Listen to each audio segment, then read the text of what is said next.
What's up, guys? And welcome back to Combat Network. Let's jump straight into it. What do you do when your entire fight preparation hinges on cutting those last few pounds, yet you end up staying in the sauna so long you nearly jeopardize your performance? For Yiri Prochazka, that question became terrifyingly real. Right before his headlining clash at UFC 311, he decided on a late-night sauna session. Nothing unusual for fighters looking to shed water weight, but he miscalculated how his body would respond. Under that scorching heat, minute after minute slipped by until he'd lost far more weight than planned. And as if that wasn't enough pressure, he didn't drink anything once he got out, thinking he could just make it to the official weigh-in before rehydrating. At dawn, when he stepped on the scale for a quick check, Yuri realized he was nearly 2.5 kilograms under his target. That might sound like a blessing. Plenty of fighters wish for an easier cut, but in reality, being significantly underweight can sap your energy, slow your reflexes, and knock your entire system off balance. Understandably panicked, he started drinking liters of water right there in the weigh-in line, hoping to mask how dramatically his weight had dipped. Some fans heard the story and wondered if he'd sabotaged himself. Could he lose crucial strength and endurance by messing up his hydration? Others speculated that maybe this was a mind game Yuri was playing with his opponent, though by his own admission it was purely accidental. He'd hopped on Joe Rogan's show soon afterward, admitting that spending 2 hours in the sauna was a rookie mistake. Despite the chaos, Yuri emerged victorious in his bout. His strikes were lethal enough to finish Jamal Hill in round 3, quelling concerns that he'd show up weakened. But this near disaster has fans questioning if he's taking on too much risk with his unique approach. Some call him eccentric or unpredictable. Others think he's showing inexperience with modern weight-cutting science. Regardless, everyone's talking about how close he came to blowing his entire night and possibly his future title ambitions. But this is hardly the only drama swirling around Yuri. Now that his name is back in the contenders mix, rumors are flying about who he might square off against next. Although Yuri walked away from UFC 311 with his head held high, the light heavyweight division is littered with sharks. His near-ruinous sauna stint overshadowed the fact that he'd once again proven he belongs among the top 205-pound fighters. Yet, questions remain. Who stands between him and another shot at gold? With so many talented strikers and grapplers vying for the belt, could he be forced into a rematch with someone who's already beaten him? One of the biggest discussions centers on Alex Pereira, Yuri's fellow knockout artist, who transitioned from middleweight to light heavyweight. Fans can't stop wondering, if Pereira remains on top, does that seal Yuri's path to the belt, or does it open a door for an epic clash? The complication here is that Yuri's already been finished twice by Poatan in the past, and another showdown could be a mental mountain to climb. Some observers believe Yuri might need a tune-up fight before taking on Pereira again, especially given that Alex's power is translated terrifyingly well at 205. Others suspect Yuri could face someone like Jan Blachowicz, who's famous for his legendary Polish power. A matchup like that might test whether Yuri's readiness extends beyond pure aggression. Jan is methodical, cunning, and proficient in grappling. Then there's the possibility of seeing Yuri battle-hungry contenders on the rise, like Johnny Walker or Alexander Rakic. It's all speculation, of course, but the chatter is unstoppable on social media, where fans post endless predictions and dream fights. As Yuri's star continues to rise, supporters admire his samurai code and mental fortitude, but critics insist that repeated sauna blunders or miscalculated game plans could cost him in a division this unpredictable. For now, though, it's enough to say that Yuri's name is back on everyone's lips, and the UFC matchmakers will have their hands full deciding who he faces next.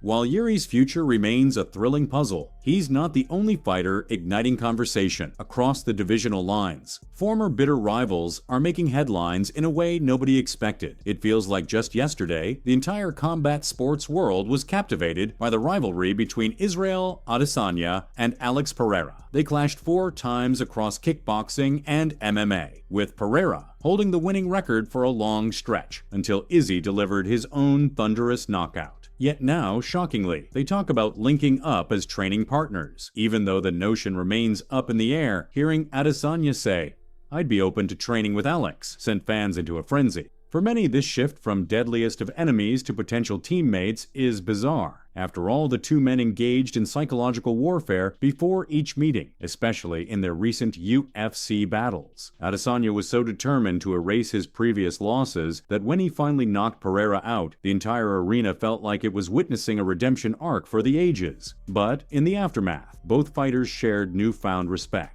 They acknowledged how their fights elevated each other's legacy, each war pushing them to the brink of physical and mental limits.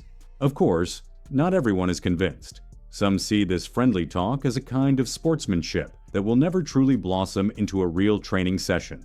Izzy's got a stable of teammates, like Carlos Ulberg, who are also chasing top spots. Meanwhile, Pereira is busy defending his light heavyweight crown, and a high-profile fight against Magomed Ankalaev looms on the horizon. Aligning themselves in the same training camp might be more complicated than it sounds. Fan reactions run the gamut. Excitement at the thought of these two forging a super camp, skepticism about the sincerity of their statements, and curiosity about whether their rivalry might rekindle if they ever meet in the octagon again. For now, the big question is, does a partnership like this help them fill gaps in each other's games, or would it be too awkward and short-lived to make a real impact? While MMA's biggest names ponder unlikely alliances, another champion is generating buzz for his relentless style and the contenders who think they've cracked the code. When you see Merab Dvalishvili in action, you witness a one-man avalanche of relentless takedowns, suffocating top pressure, and endless cardio. For quite a while, bantamweight fans questioned whether his style could hold up against the division's best. He's answered that question emphatically, steamrolling multiple high-profile opponents and shutting down the hype of rising prospects. For many, he's become that fighter you watch and think, can anyone possibly stop this pace? One major turning point came when Merab overcame the once unstoppable Umar Nurmagomedov. Heading into their fight, analysts and fans alike pegged Umar as a future champ. The lineage associated with the Dagestani wrestling tradition had people expecting a new wave of dominance. But Merab's explosive scrambles, unwavering stamina, and well-timed takedowns proved that a lot of hype doesn't always translate to success in the cage. He did enough to keep his belt and remind everyone that the easiest way to lose a fight is to underestimate the man who never stops moving. Yet, there's controversy. Some argue that Merab's approach lacks finishing instinct, that he racks up points on the scorecards but doesn't go for the kill. Others say it doesn't matter. If you can't handle his pace, you'll likely end up on your back, slowly drowning in a sea of frustration until the final bell. That's not just physically taxing. Facing someone who never shows signs of fatigue messes with a fighter's head. Fans wonder if someone with polished footwork and high-level takedown defense might be the key to stopping him. And that's exactly where another top contender sees an opening. Cory Sandhagen, known for fluid movement and unorthodox striking angles, believes he holds the formula to dethrone the Georgian grappler. But is that confidence or wishful thinking? Enter the Sandman himself, who's been busy explaining why he's the rightful nightmare for Merab's reign. Cory Sandhagen has never been shy about backing up his skill set. He prides himself on unorthodox strikes, lightning footwork, and a creative approach to every fight. In his view, these qualities make him uniquely suited to defuse the Dvalishvili puzzle. In multiple interviews, he's declared that his ability to manage distance, create space, and force opponents to chase is exactly how you drain a relentless wrestler's cardio advantage. A huge portion of the MMA community initially questioned that claim, given Merab's track record against a variety of styles. Still, Sandhagen points to key past performances. He's outmaneuvered high-level strikers and has shown solid takedown defense. The real question is, can he maintain that movement for 5 rounds, all the while defending the barrage of Merab's takedown attempts? Some fans recall Sandhagen's performance against top wrestlers, noticing that while he survives well enough, he isn't always dishing out the volume needed to sway the judges. After a recent setback, though, Sandhagen isn't currently in prime position to demand a shot at the belt. If he wants a crack at Merab, he may need to pick up another statement win or rely on the matchmakers deciding the champion needs fresh blood. Regardless, his confident proclamations have reignited debates about how to counter a hyper-aggressive grappler. Could a future clash between these two produce a changing of the guard? Or would it simply reinforce Merab's unstoppable image? Either way, it's clear the bantamweight division is one of the most intriguing in the UFC. Seasoned vets, rising stars, and unstoppable champs all vie for a chance to cement their place in history. But while the bantamweights are locked in their own battles, there's another champion in a different weight class who might suddenly find a surprising threat. One that has fans buzzing about a real-life David versus Goliath. From 135 pounds to 145, the landscape shifts dramatically, especially when one featherweight legend's name pops up as a possible foil for Islam Makhachev. For more phenomenal content, remember to like and subscribe and turn notifications on.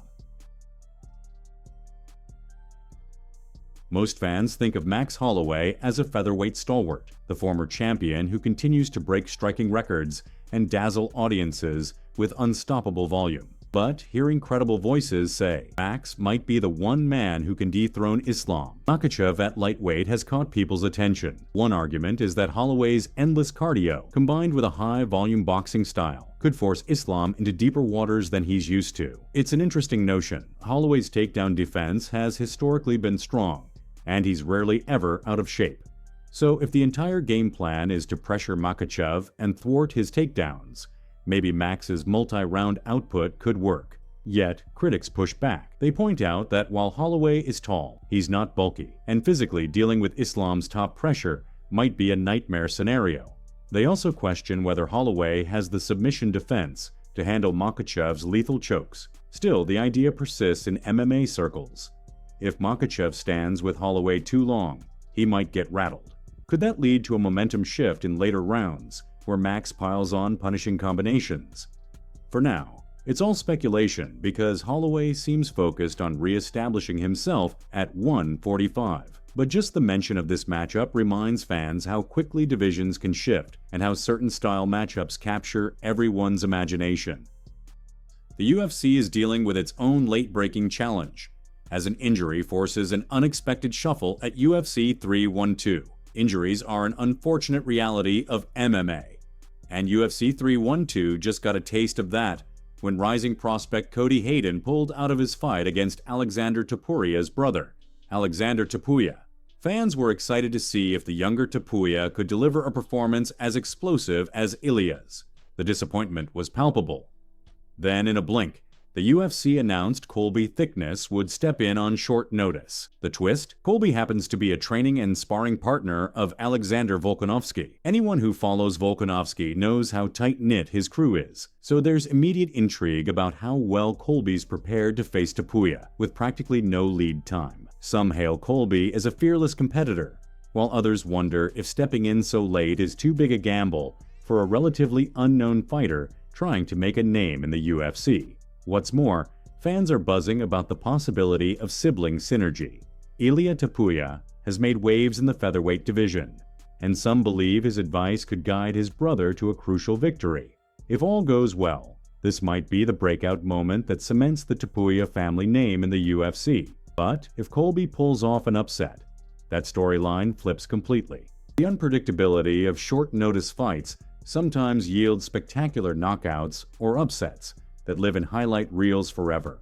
Thank you for watching. Remember, once again, to like and subscribe and turn the notifications on. See you next time, Combat Network, out.